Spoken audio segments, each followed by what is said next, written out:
la crise anglophone, la guerre dans le nord-ouest et le sud-ouest, le NOSO, comme on le dit de façon globale, est aujourd'hui une véritable épine dans la chaussure du gouvernement ou de l'État, en tout cas de la nation camerounaise de façon globale.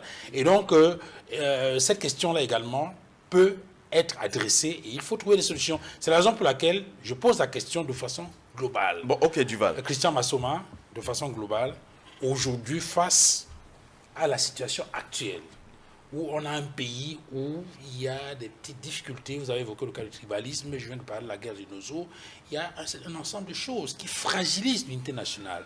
Aujourd'hui, quels sont les meilleurs leviers pour régler cette question et consolider davantage l'unité nationale dans le pays? Duval, vous savez, nous arrivons très souvent sur les plateaux et nous disons presque les mêmes choses face à un régime qui malheureusement ne veut rien écouter. La plupart des problèmes qui minent notre unité et notre vivre ensemble aujourd'hui, c'est des problèmes qui émanent de l'absence de volonté politique de la part de ceux qui nous gouvernent.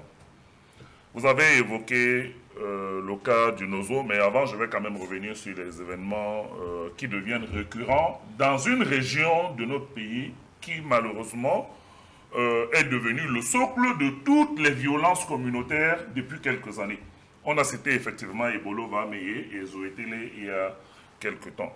Mais tout ça arrive pourquoi? Parce que le sentiment de nos frères du Sud, pour certains, qui se livrent à de tels actes anti-républicains, c'est un sentiment que, quels que soient les actes qui sont posés, il y aura toujours l'impunité qui va les couvrir. C'est comme s'ils sont immunisés ou qu'ils jouissent d'une forme d'immunité lorsqu'ils posent ce type d'actes. Je peux vous dire, et j'en suis persuadé, que les mêmes actes se seraient posés dans une autre région du pays, les forces de maintien de l'ordre auraient repris le contrôle de la situation avec une célérité qu'on ne peut pas observer souvent lorsque les mêmes événements se produisent dans le Sud. Et